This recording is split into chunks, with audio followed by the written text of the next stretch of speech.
Good afternoon. Thanks for having me. Well, thanks for coming down. We've been trying to focus on, getting people aware of Portland businesses in town, and certainly you've been a hallmark business for many years that your grandfather started, and I think your dad's, Well, my grandparents, and I'll say both of them.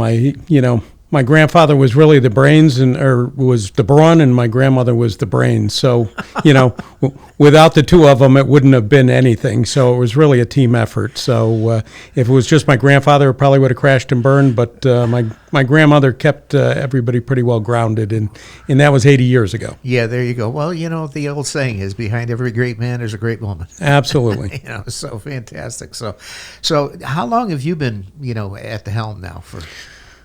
Probably I've been the president, I don't know, maybe 25 years or so. Uh-huh. It's hard to think back. I've been there since, I was little. I used to come to work with my father in the morning, pick up the school bus in front of the boatyard and get dropped back off at the end of the day and spend my days there. Get back off the school bus and exactly, go back to work. So it's been a long time.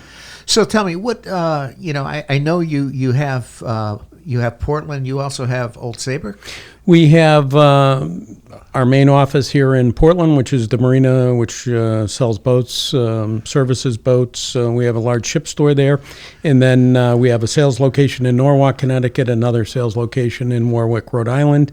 And we bought a marina 5 years ago in Chester. Oh, okay. All right. So you're pretty well diversified. Yes. Okay. Yes. So when you started out, obviously, were you into the larger boats, or were you into the smaller boats when your grandfather started? Well, when my grandfather started, it was really out of on Route 66, out of his. I remember that. Right out of his garage. Yeah. Repairing outboard motors. And then he subsequently ended up purchasing the piece of property next to, which is where the prehistoric golf sets and the yoga studio. He turned that into a showroom over time. He put a chicken coop up there as the first building that he moved from Middletown over there. So that was the first official building over there. But selling and servicing small boats and motors until about 1964, where the boats just became too large to handle off of the highway location, and he purchased the property that we're presently at Indian Hill Avenue. Right. So, what are the largest boats that you have? We have boats a little over 60 feet, so we're really from 15 feet to 60 feet, so we really have the full spectrum there. And now you're right on the river, so you've got the deep water channel there? We do, right off the main channel. Main channel. So now, in fact, talking on the way up the stairs here, nice weather, people are getting itchy to get their boats in the water. Oh, I can tell what the weather is without even looking outside. If the phone's ringing, I know the weather's good. If it's not ringing, I know it's cloudy and rainy outside. And today the phone is ringing off the hook, which is great. Well, that's good. So, you get to a situation now. You have, obviously multiple travel lists that you can get boats in and out and all that. We do. That's one of the things that keeps us, getting as much work in and out as possible. We run 3 travel lifts. Have about 30 people employed here in Portland. So, this time of year, we're launching anywhere from 40 to 60 boats a week. So. Oh, wow. Okay. Now, you also service the boats, which means redoing bottoms and correct. We painting. do. We do everything from the easiest, simplest jobs, painting bottoms, waxing, to engine replacements and rebuilding, to electronics. We can pretty much do it all in house. So when people say, "Hey, I want my boat in the water," so it's one size fits all. You start and you actually clean the inside of the boat if you need to, right? We do everything. So we have some customers who are self-service customers, meaning we just store their boats, and primarily they do a lot of the work themselves. But the majority of our customers we do full service on, which again is everything from when they come out in the fall, winterization, shrink wrapping, or storing them inside our buildings, and then over the course of the winter, normally our customers will give us a laundry list of repairs, upgrades that they want to make during the winter. So hopefully we're ready for springtime to get them back in the water, commissioned and ready to roll. Now, how many boats can you fit inside up there? Inside, we're about 150. Wow. Total, we were, I think, around 430 this year. Okay. So we were pretty well packed right to the seams. Now, are your other locations have storage also, or are they basically just in the water? our two sales locations, which are Norwalk and Warwick, Rhode Island, we don't do any service out of there. We do have one service personnel down in Fairfield County handling warranty work for the new boats that we sell in the area, but we don't do any storage. But in Chester, it's a full-service marina. Okay, and you have the indoor storage there as well? We don't have an indoor storage. We do have an indoor workshop, but all the boats are stored outside shrunk wrap. Now, you also, how many boat shows do you participate? I know you... Oh, God, you're going to... That's a whole different animal. Yeah, it's crazy. There's way too many, but you're, unfortunately, sometimes you're afraid to miss out. So locally, we do the Hartford Boat Show, which is at the Mohegan Sun, Norwalk Boat Show, which is in the fall in Norwalk. We did a Newport in the Water Show, Fort Lauderdale, Miami shows, Palm Beach shows. Okay. So we do some major shows outside the state as well. Now, do you also have the snowbirds that you have to bring their boats down and bring them back? We do have some. It's not like it used to be. Again, the cost of fuel and bringing the boats south. Dockage in Florida is at a premium, so that, it doesn't make a lot of economic sense to take your boat back and forth to Florida as it did years ago. A lot of our customers who do go south for the winter will either buy a small boat and keep it down there. Okay. It's more cost effective, or belong to a boat club of some sort. Yeah, I know years ago. I mean, when I was playing in the band, we used to play at the Middletown Yacht Club all the time down there. That used to be quite. But those boats were pretty much on the smaller side, but it was a fun organization. Great club. They used to have a lot of fun down there. Have dances on Saturday nights, and my grandparents were members up until the time they passed. Yeah, that's for sure. A lot of fond memories myself down there. Yeah, did a lot of weddings down there, and they used to rent the place out. But we used, you got a gorgeous view of the river, and it overlooks the river and so forth. Now, when you get into a situation where you're moving boats around, and I know the boat shows, those are probably a necessary evil. Correct. Correct. Nobody looks forward to them. A lot of times during the Hartford Boat Show, I'll see a caravan of your trucks with trailers heading out of town, go from there. Now, are those for the smaller boats that you usually bring up to there? Generally, the Hartford Boat Show is usually 30 feet and under. Oh, okay. The fall shows, which are in the water, are larger boats. Okay. So the Newport and Norwalk shows are for larger boats. Wow. Now, is pretty much everything as far as power-wise gone diesel or? Not really, Dave. It's still a mixture of gas and diesel. There's a little experimentation going on right now with electric, but, like everything else, I think that'll come. But, battery power and weight versus horsepower just doesn't give you the range right now. But I would say it's a 50-50 mixture of gas and diesel. Yeah, it's ironic. We had I did my water presentation, and we were up in Saratoga Springs, and there was a lady that did a presentation. A lot of the utilities now are starting to go with EV meter reading trucks, and so forth. And the jury's kind of still out on that, Well, I think eventually it's going to get there, but the technology, needs to be there to make it worthwhile, to make sense out of them. Well, I think, from the standpoint of supply side, I don't think the infrastructure is there quite as far as on Northeast Utilities. No, definitely not. Or Eversource.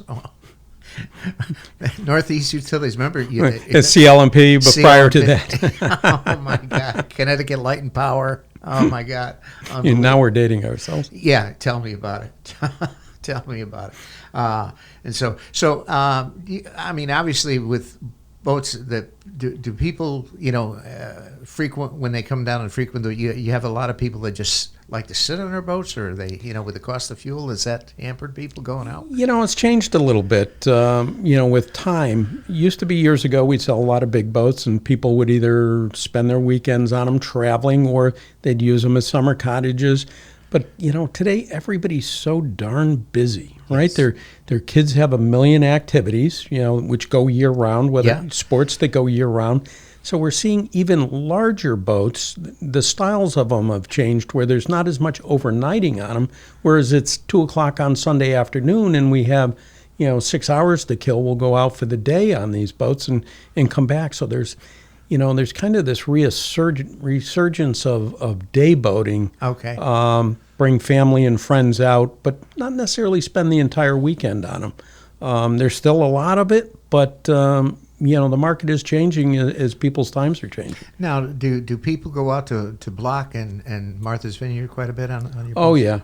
yeah. I mean, we have some of the best boating, and I think it is truly the best boating in Connecticut between our lakes and ponds and rivers. But I mean, you leave the Connecticut shoreline, you can be in anywhere in Long Island from Greenport to Sag Harbor to Montauk to Block Island, Fisher's Island, Newport, Mattatuck, all within a couple hours time. Wow.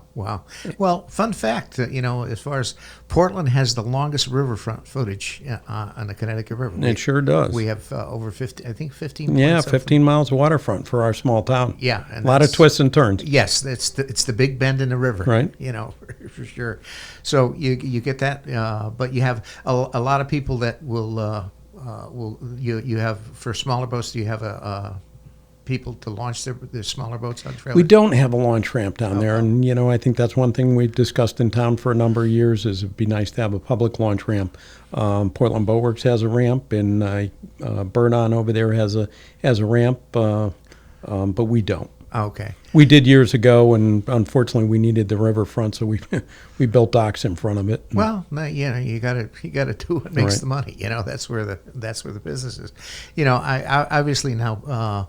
Burn-On is a new player in town. Yes. They've been there, and so they did quite a bit of improvements down there. They did a phenomenal job on their the commercial end of it. Yeah, and so forth. But yeah, for sure.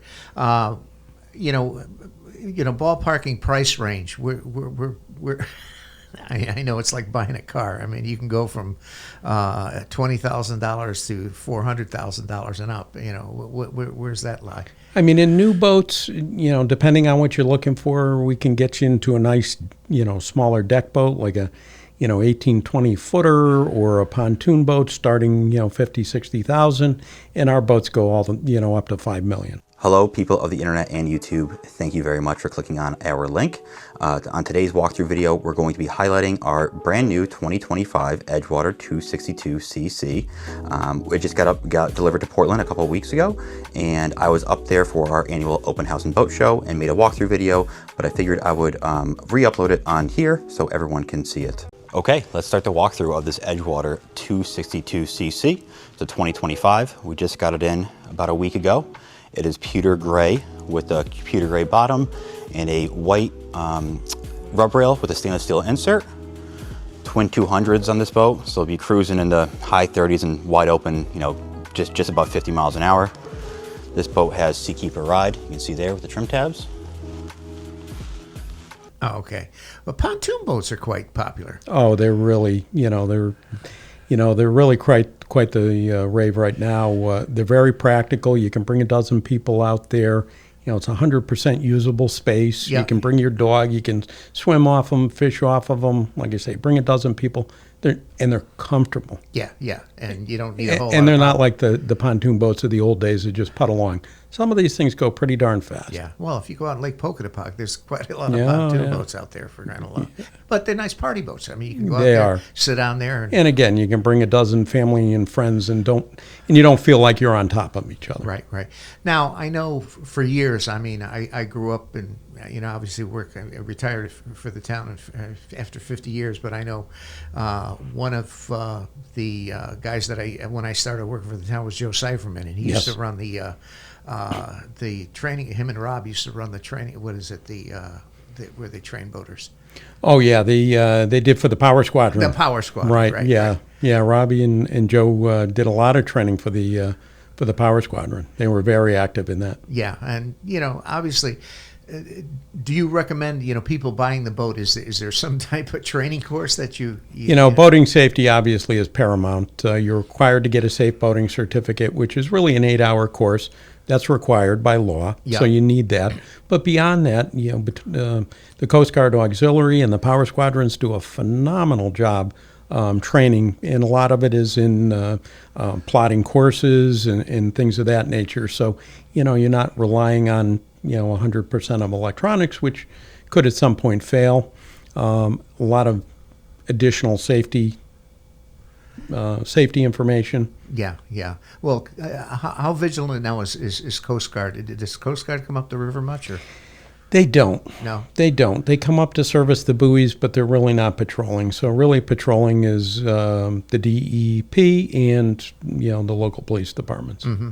Now, speaking of the river now, what kind of river traffic comes up? We don't get many barges up anymore. There isn't any barges. Really, the last barges, we're going into Pratt & Whitney in Middletown for fuel, and that hasn't happened probably in 10, 15 years. And I think in your time on the river and in Portland, we used to get 3 barges a day at least go by into East Hartford, bringing fuel oil into Hartford, and that stopped about 20 years ago. Okay, yeah, one of the big Hess up off in Weathersfield. Yeah, and even the trashed energy plant used to take coal and up there as well, but we haven't seen any. We don't get commercial traffic normally north of the Haddam Bridge. Okay.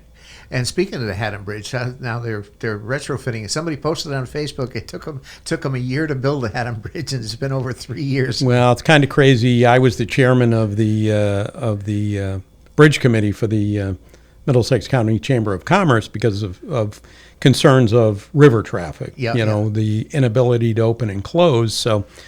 They put me in charge because I complained the most, obviously. So okay, well, but we had a process. It was 3 years, long, and we met with the engineers in American Bridge once a month in the surrounding businesses on each side of the bridge to minimize the impact of the closures, and also minimize the effects of the opening and closing or the closures to maritime traffic, but. I'm happy to report that the bridge is back on its hourly opening schedule, which is what it was prior, and we haven't had any hiccups in a while. So hopefully marine traffic and highway traffic continues to move smoothly over that bridge. So what did they actually replace? The gear pinions? And pretty much everything on that bridge. So from the mechanical, the gears inside, the motorized mechanisms, all the wiring was replaced. So the submarine cable from shore to the bridge itself, along with the watchtower up top, and all electronics. So before everything was more mechanical, now it's all automated and computerized. Is that still a manned? It is. It is. It is. Okay, so So if I'm in a sailboat, I can't just go up and have them open the bridge for me. It's on the hour. It's on the hour. So you would call and let them know that you're approaching, and they'd say, okay, it'll open on the hour. Oh, okay. And they'd allow you to pass. And before that, they used to open it whenever. Correct. Okay. At will. Yeah. Right. And I remember we used to play a lot of weddings at the Gelston House down there, and a lot of times you get to a situation where the bridge was open, and the wedding party was late getting to the Gelston House. So, Correct. Oh God. So, yeah, for sure. Well, and is that one of the only swing bridges left around, or? That's the only swing bridge. As you might have read, they're replacing Old Lime Drawbridge, which is the Amtrak and Shoreline East Bridge in Old Saybrook. So that bridge is being replaced right now. So they're building a new bridge alongside that, which I think is scheduled to complete maybe 2030. Oh, okay. They just started that, maybe even a little bit later on than that. But that'll be an entirely new bridge alongside of it. For sure. Now, Thames, obviously, Thames River, they get the submarine traffic down there, don't they? Yes, correct. Okay, so that's quite an endeavor to see those guys coming up the river. When you go in the Thames and, you think you're in a big boat and you see those submarines, flowing in and out of there. And, of course, they've got patrol boats guiding them in and out of there. They don't let you get anywhere near close to them. Well, and that's you hear on the radio, a warship approaching us, get out of the channel, whatever. So, but pretty impressive. Yes. For sure. I mean, we're the submarine capital of the world still, for sure. Absolutely. And that's, and EB is still primarily one of the bigger manufacturers. I believe they are. Oh, okay. There's a lot of people that work at EB. Well, they require a lot of people. I think, the military's spending a lot of money right now in upgrading warships, and, they need skilled help. So you see them, even putting into the money into the local vocational schools, which is great, that the state, can't afford to fund, you see private companies like EB coming in and funding welding and engineering and some of these other skills that they require. Yeah. Well, I mean, for years I taught water boot camps at MDC, and it was last year, the year before, we had a girl who was, I think, from West Hartford or whatever, and because I asked her, what do you want to do? Because one of my things as far as developing succession planning to the water industry, and I said, well, what are you going to do? She says, I'm going to be a welder. I'm going to go to work at EB. Yep. I says, you go, girl. Yep. And so forth. But and that's sadly the labor market is very, very tight. Okay, and unfortunately, I don't want to say, kids getting out of high school are brainwashed to go to college, but they are strongly encouraged to. But we lead kids in the trades. Well, absolutely. I just finished a course. I'm involved with the Connecticut Marine Trades Association, so we got together with Middlesex Community College, and we put together a 8-week real crash course in marine mechanics. So there was a half a dozen people from the marine industry, like myself, who taught the classes, and the college sponsored it. Again, because we need skilled people in the marine industry, and again, it's a good career. A lot of people don't realize it's a year-round career. You talked about the boats that we store during the wintertime. Sure. We're actually busier in the wintertime than we are during the summer. During the summer, people are enjoying their boats. During the wintertime, I have them, so we have a laundry list of things to work on during the winter months. So we're busy 12 months out of the year. And these are skilled, high-paying jobs. Sure. Yeah. So we were happy that we just finished our first course. We had the roundup meeting yesterday to see what we did that we liked and what we didn't like. So we're preparing for next season's classes already. Now, are there certifications that you have to get to become a Marine? How does that There work? are.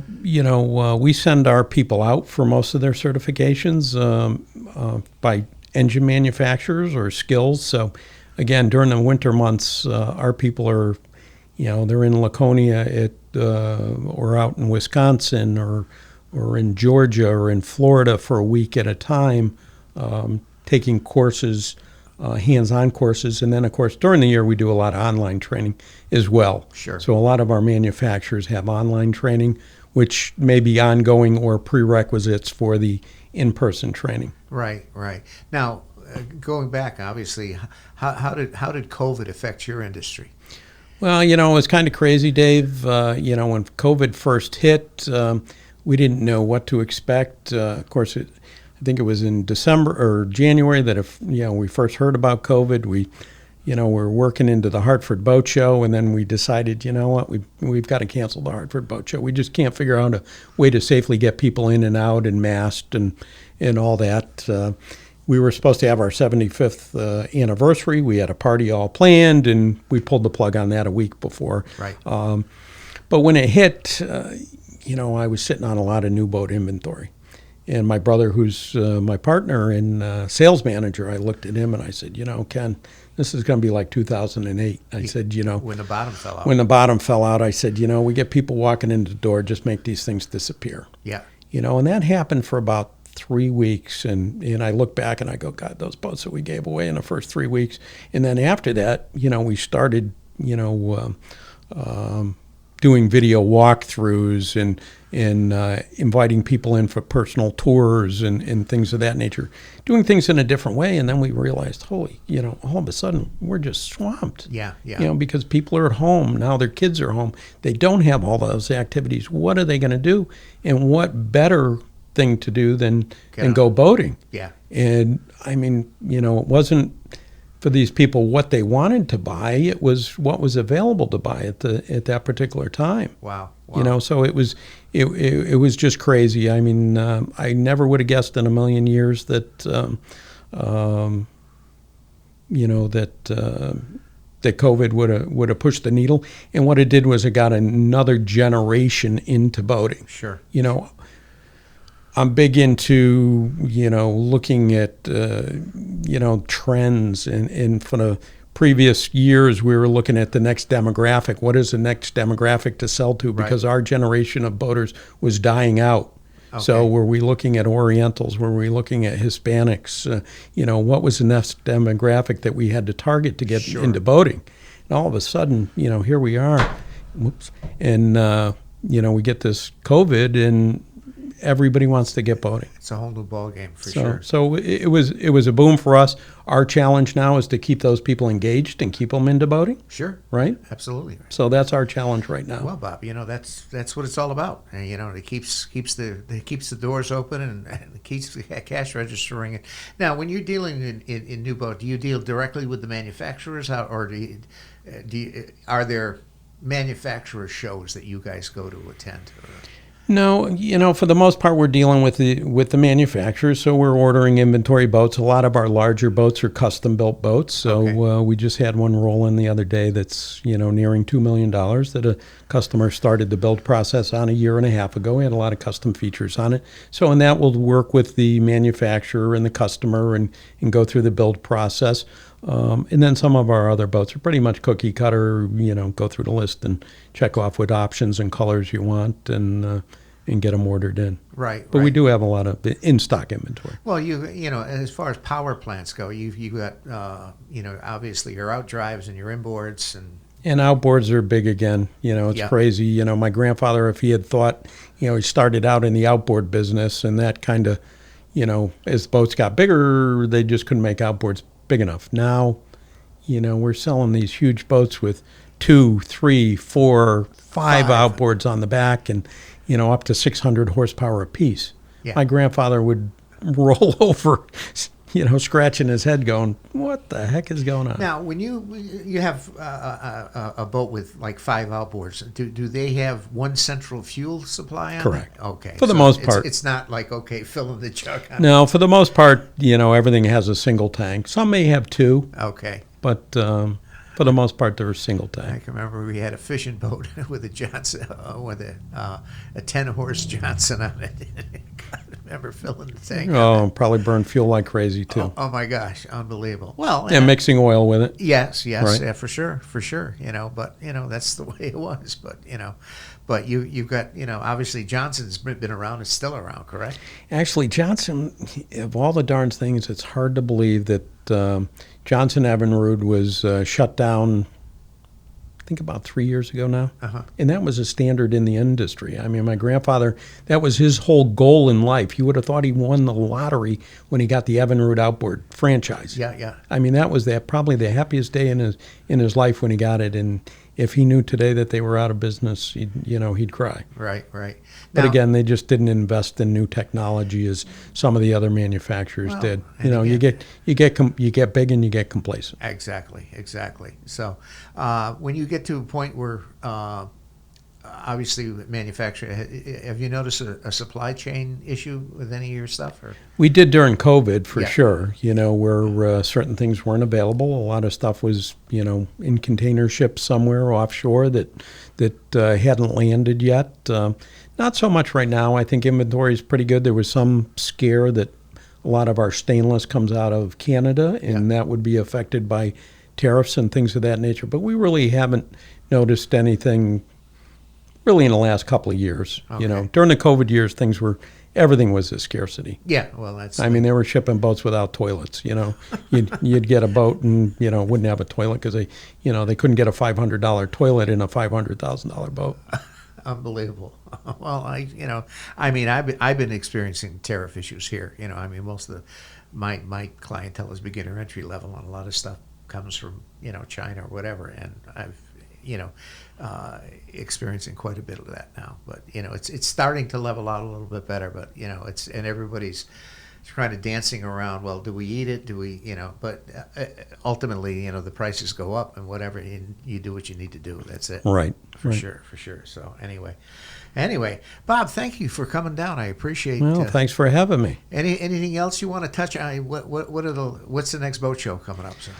Next boat show for us, actually, we're pretty good till fall. So in September we'll be back in Newport, and then the following week, we're in Norwalk. So they're back-to-back weekends, which is good. So we just hop in them and drive them from one show to the next. So there we go. That part of it's pretty good. But it's a year-round cycle. We're looking forward to a good boating season. It looks like we finally got a stretch of good weather here. So we're hoping it continues because as I say, when the sun comes out, the wallets come out. There you go. And it's good when the wallets come out. Fantastic. Right. All right, ladies and gentlemen, that concludes this episode of the Connecticut Valley School of Music podcast. And with us in the house is the president of Petzold Marine Center, Mr. Bob Petzold. And Bob and I go back a long time. So, Bob, thank you so much for coming down. And good luck in the next boating season. We'll see you out on the water. Sounds great.